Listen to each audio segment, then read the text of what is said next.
नमस्कार बालमित्रांनो, पुणे जिल्हा परिषद पुणे ऑनलाईन शिक्षण वर्गामध्ये आपणा सर्वांचं स्वागत आहे. आज आपण इयत्ता 4थी विषय गणित 4 अंकी संख्यांची बेरीज यामध्ये आडव्या मांडणीने बेरीज करायला शिकणार आहोत.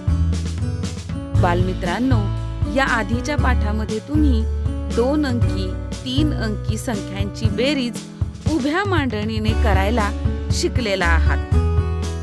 आता आपल्याला आडव्या मांडणीने बेरीज करायची आहे. त्यापूर्वी आपण उभ्या मांडणीने एक बेरजेचे उदाहरण सोडवूया. 8888 अधिक 4576 या संख्या आपण उभ्या मांडणीने व्यवस्थित लिहूया. एककाच्या घरापासून बेरीज करायची बरं का. 8 आणि 6 14.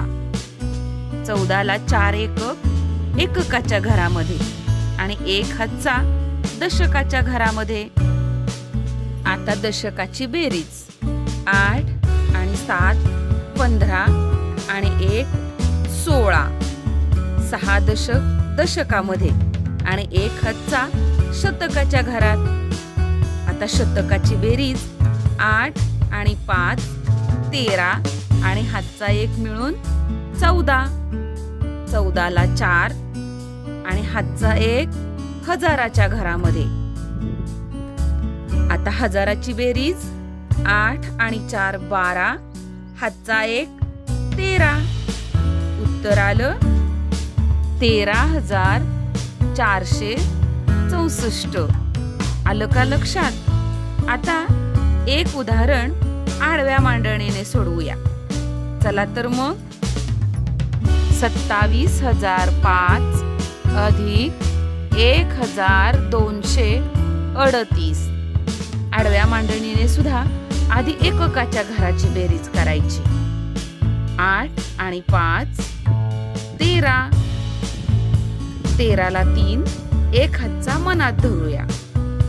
दशकाच्या घरातील अंक 3 आणि 0 3 आणि हातचा 1 मिळून 4. शतकाच्या घरामध्ये 2 अधिक 0 2 आणि हजाराच्या घरातील अंक आहेत 7 आणि 1 मिळून 8 आणि दशहजाराच्या घरातील अंक फक्त 2. उत्तर आलं 28,243.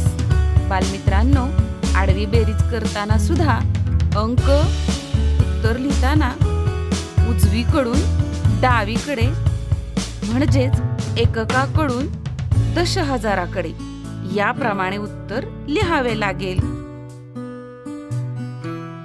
आता पुढचं उदाहरण 4,512 अधिक 9,395.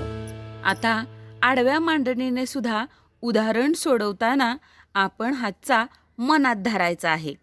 एवढं लक्षात असू द्या. चला तर मग एककाच्या घरापासून सुरुवात करूया. एककाच्या घरातील अंक 5 आणि 2. उत्तर 7 एककाच्या घरात लिहिले. दशकाच्या घरामध्ये 9 आणि 1 10. 10चा 0 दशकाच्या घरामध्ये आणि 1 हातचा मनामध्ये धरायचा आणि शतकामध्ये मिळवायचा. शतकाच्या घरामध्ये अंक आहेत 5 आणि 3 8 आणि मनातला हातचा मिळून 9 लिहिले शतकाच्या घरात. हजाराच्या घरामध्ये 9 आणि 4 13.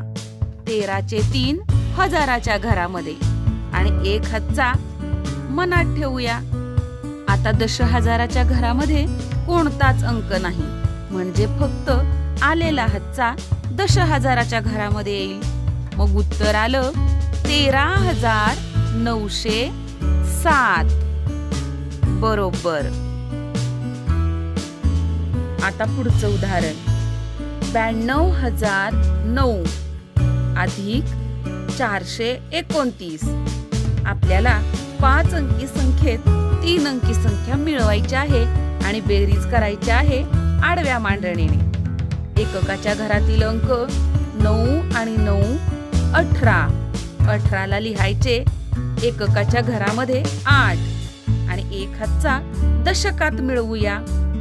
2 आणि 0 मिळून 2 आणि हातचा 1 3 दशकाच्या घरात. शतकाच्या घरातील अंक 4 आणि 0 4. हजाराच्या घरामध्ये 2 अंक येईल आणि 10,000मध्ये 9. तर आलं 92,438. बरोबर, छान. आता आणखी एक उदाहरण पाहूया. 50,325 अधिक 152. एककाच्या घरातील अंक 5 आणि 2 मिळून 7. लिहिले एककाच्या घरात. दशकामध्ये 5 आणि 2 मिळून 7 आणि शतकाच्या घरामधील अंक 3 आणि 1 मिळून 4. हजाराच्या घरामध्ये 0 आणि 10,000च्या घरामध्ये येईल 5. उत्तर आलं 50,477. या उदाहरणामध्ये हातचा आला नाही बरं का? आलं का लक्षात? 2 संख्यांची बेरीज कशी करायची हे आम्हाला चांगलं समजलं. पण मला एक विचारायचंय. काय ग? बेरीज करताना आधी एककांची, मग दशकांची, शतकांची याच क्रमानं का बरं करायची? आधी शतकांची, मग दशकांची, मग एककांची अशी का बरं नाही करायची?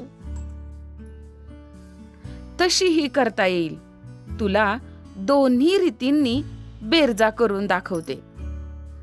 त्या नीट पहा, म्हणजे तुला तुझ्या प्रश्नाचं उत्तर मिळेल.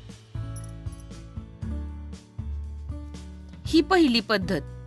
आधी शतकांची बेरीज करूया. उत्तर आलं 4.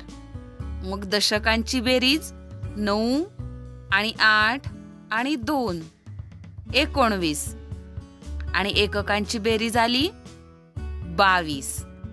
मग 4 मध्ये शेजारील 19 दशकांमधील एक शतक आहे तो मिळवूया. दशकामध्ये राहिले 9 आणि शेजारच्या घरातील 22 एककांमध्ये 2 दशक आहेत, ते 9 मध्ये मिळवले.